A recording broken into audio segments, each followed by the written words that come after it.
हेमंत सोरेन जी की सरकार ने 5 साल के अपने कार्यकाल में ठगने का ही काम किया। खुलेआम यहाँ मंदिर के सामने देखिए मटन बिक रहा है, दारू बिक रहा है, दो दुकान। शराब का जो संस्था रहता है उसी को सरकारी कर दिया उन्होंने। और जब तक आप पैसा नहीं दीजिएगा सरकारी अस्पताल में भी तब तक आपका इलाज नहीं होगा। ये कहीं ना कहीं आंख में धूल झोंकने का काम कर रहे हैं। नहीं, मेरे नजरिए और मेरे ख्याल से देखा जाए तो ये वादा बिल्कुल झूठ रहा। जनता को रोजगार देने के नाम पे छलने का, ठगने का, कुचलने का काम किया गया। अगर ऐसे देखे तो रियलिटी अगर ग्राउंड में देखे तो ऐसा पूरा नहीं हुआ। हमें तो अभी तक 5 नौकरी दिखाई नहीं देती है जो उन्होंने दिया हो।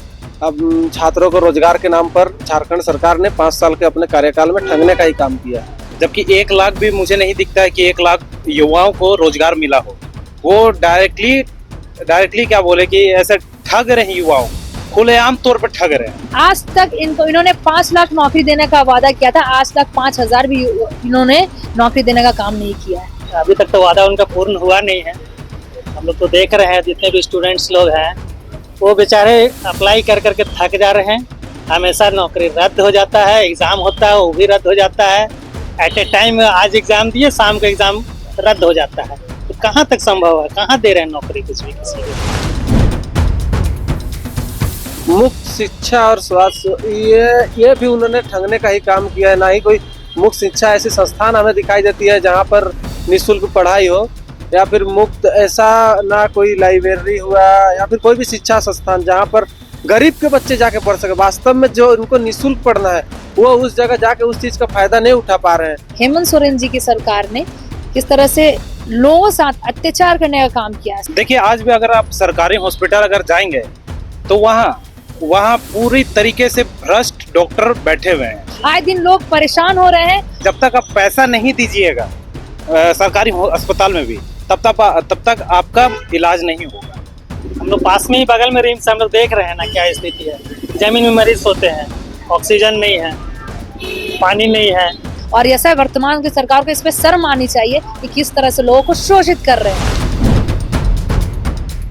बिल्कुल इसका सहमत हम लोग नहीं करते हैं, क्योंकि उनके आने के बाद भ्रष्टाचार और बढ़ गई। आए दिन बड़े बड़े IAS अधिकारी हुए, बड़े बड़े माफिया, बड़े बड़े बिल्डर जिनका काला धन दिखने को मिला। तो हम नहीं बोल सकते हैं कि भ्रष्टाचार का रोकने का काम किया। बिल्कुल भ्रष्टाचार को उन्होंने बढ़ावा दिया। जो वो कहते हैं अपने भाषण में बोलते हैं कि भ्रष्टाचार मैंने रोक दिया, मैंने ये कर दिया, वो कर दिया। आज देखिए रातों रात बालू माफिया, जो बालू माफिया होते हैं खुलेआम पे धनबाद देखेंगे, गिरिडीह देखेंगे, बोकारो देखेंगे तो वहाँ खुलेआम पे बालू की तस्करी चलती है। भ्रष्टाचार तो आप आए दिन दिख रहा है, करप्शन का हर जगह जहाँ जाएंगे वहाँ पे करप्शन आपको देखने को मिलेगा। सरकार है तो भ्रष्टाचार है, वाला सिस्टम लगे। भ्रष्टाचार है तो सरकार है, सरकार है तो भ्रष्टाचार है। ये तो अजीबोगरीब सवाल हो गया। उन्होंने पूरा शराब का जो संस्था रहता है उसी को सरकारी कर दिया उन्होंने। वो होम डिलीवरी कर रहे हैं, घर घर शराब पहुंचा रहे हैं। यहाँ एक शराब का ठेका है, दुकान है, पिस्का मोड़ में है। इतना भीड़ रहता है कि लोग मारा पीटी तक कर देता है शराब लेने की वजह से।